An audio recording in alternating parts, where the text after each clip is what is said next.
let's discuss the next method of asexual reproduction, and that is the budding in hydra.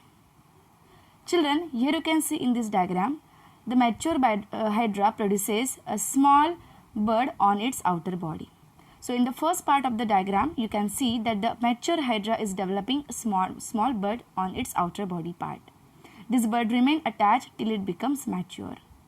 This bud then absorbs the nutrient from the parent hydra and grows in the size. And later on, it develops the tentacles and other body parts, and once it becomes mature, then it gets detached from the parent body. So in this way, the hydra reproduces by the process of budding. Hydra also reproduces by the process of regeneration. If the body of the hydra is get cut into the pieces, then from each piece the new hydra develops by the process of regeneration. And the mechanism behind regeneration I have already explained in the previous video. So here in this process you can see till the bud remain attached to the parent hydra in the budding process, the bud get nourished from the parent hydra. The digestive system of the bud is attached to the digestive system of the parent hydra and it get nourished, and once it become mature, it get detached from the parent body and shows independent existence. So this is about the budding in hydra, which is different from the budding in yeast, and how yeast reproduces by the budding, that I have explained you in the previous video. Let's discuss the next method of reproduction, which is a kind of asexual reproduction, and this is the spore formation. Children, for example, if I have one braid and if I keep that braid moist in a airtight container in a dark, after a few days what you will observe that the slice of the braid will have the cottony growth over it. This cottony growth is nothing but the mycelium of the fungus. What are fungus? Fungus are the saprophytic organisms. There are some unicellular fungi also, for example yeast. Well, multicellular fungi are of many types such as Aspergillum, Penicillium, Aspergillus, Penicillium, Rhizopus, Mucor. So here is the example of the Rhizopus shown, that how it reproduces. Now children, if we observe that cottony growth which is there on the braid, if we look at the microscopic structure of that growth, you will come to know the something which look like, which is shown on the screen. It will have some thread like structure which are nothing but the non-reproductive part of that fungi. Here in this diagram you can see that small circular part are there at the top, and from which the lines are drawn, which are labeled as the sporangiophore. So the sporangiophores are nothing but the filament, which are also called as hyphae, and this is the non-reproductive part of that fungi. Once it become mature, it develop a spherical like structure on its top, and that is called the sporangium. What happens in this globe-like structure? This globe-like structure develops the spore. The spores are the microscopic tiny particles. Once the sporangium becomes mature, it bursts out and releases the spores into the atmosphere. Once the spores come in a contact with a moist place, under the following conditions such as moisture, particular temperature, warmth, right, darkness, and of course the availability of nutrient. Under these 5 conditions, the spores undergoes germination and produces the mycelium, which is shown in the diagram. And once again it starts its next life cycle, right. Once it produces the mycelium, that is a hyphae, again it produces the sperm, and again these sperms once come in a contact with a moist place, again they start forming the new fungal body over that moist place. So what are conditions necessary for spore germination? I told you children: humidity, warmth, darkness, and availability of nutrient. Under this 4 conditions, the spores undergo germination and produces the multicellular fungi. So Rhizopus reproduces by the spore formation. All multicellular fungi reproduces by spore formation in this way. Now children, let's discuss the next method of reproduction, and that is called vegetative propagation. Vegetative propagation is the process of development of the new plant from the non-reproductive plant of the part of the plant body. Now, for example, children, what are this non-reproductive part of the plant? We know that the plant have 5 different parts like root, stem, leaves, flowers and fruit. Out of this 5, the last 2, that is the flower and the fruits, are the reproductive parts of the plant body. Except these 2, like stem, root and leaves, are the non-reproductive parts of the plant body. Now there are some plants which do not produce seed, which do not produce flower. Now how this plant will grow? Basically what we know, when we sow the seed into the soil, it develops the new plant. But there are some plants which are seedless, who do not produce seed. Then how this plant grows? So this can be achieved by the process called vegetative propagation. The meaning of vegetative means non-reproductive and propagation means to increase in number. Right? So there are many examples of the plant that can be grown by the vegetative propagation. So the first advantage of this method is those plants who do not produce a seed, such a plants can be grown by this method. So for example, here in the diagram it is shown that there are some leaves who bear the small bud, small notches on its margin. So for example, the bryophyllum leaf. Here you can see the clear diagram of that leaf, which is your NCERT diagram. So this is the bryophyllum leaf who have the many notches, the bud-like structure on its margin. If we if we put this leaf into the moist soil, it grows into the full plant body. You can see in this diagram how the leaves develops into the new plant. In the small part which is there at the middle, at the base, you can see that the small bud, if it come in a contact with the moist soil, it grows in the soil and develop the new leaves. So the bud later on develops into the leaf and the whole plant can be developed from the single leaf of the bryophyllum plant. In this diagram, you can see the potato have the many notches. If you bring the potato from the market and if you don't use it for 15 to 20 days, you can observe that the small notches are developed on the outer body of the potato. Now if we cut this potato nodes, the potato buds along with some potato part, and if we keep it in a moist place, you can observe the new leaves start developing from these notches. So this process are called as the natural vegetative propagation, where some plant body have ability to develop the new plant from its non-reproductive part, such as the bud or the notches. Now have you ever thought, children, that after the first or second rain, that why grasses develops on the land?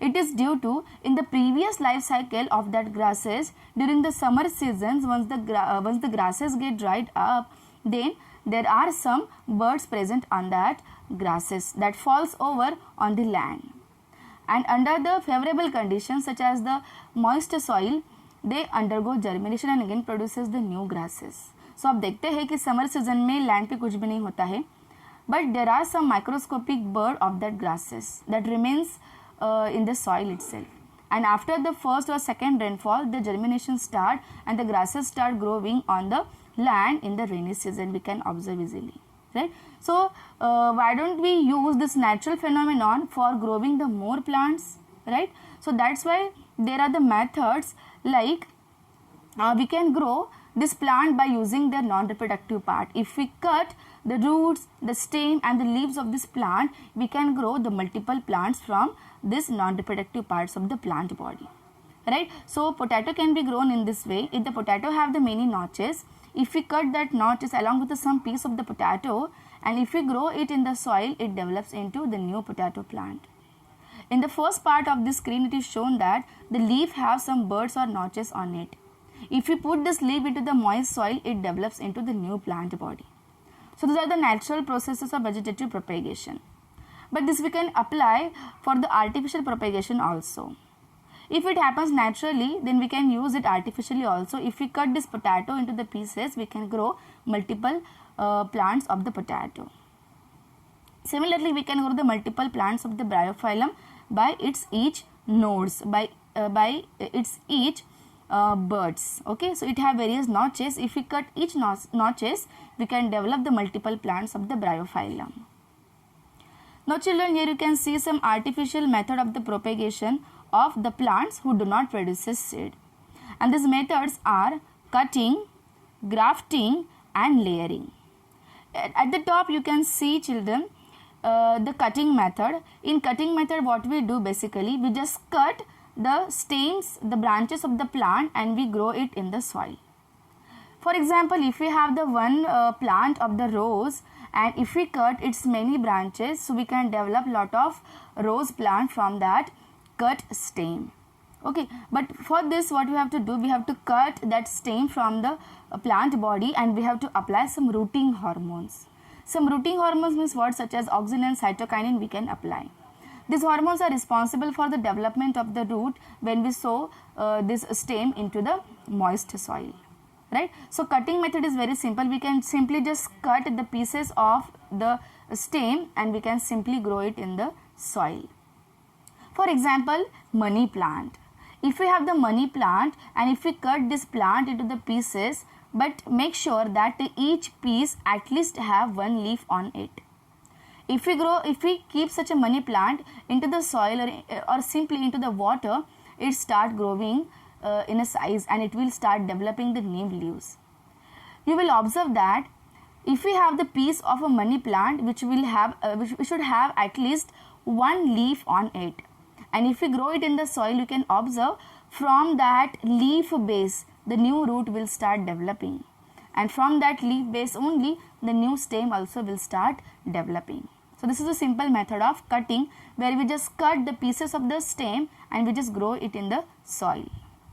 The second method, figure number 12, shows that the grafting method, where we use the two different graft from two different plant body. Look at the first part of the figure 12 where we have the two various part. The upper part is called scion and the lower part is called stalk. So if we have the two different plant, we can make a plant from this two various plant by this grafting method. For example, one part of the graft should have the roots on it and that part is called stalk, and another plant it should have the leaves on it, right? When we cut these two plant body in a slanted position, and if we join these two part as shown in the second part of the figure number 12, it will start developing. So basically in this method we are using the two different plant and we are growing the single plant from it. So it should have both the characteristics of the plant. By this method we can grow the two various colors of the flower on the single plant. But for this, at least the lower stalk should have one developing nodes or developing branch on it. So we will get both the color of the flower on the same plant.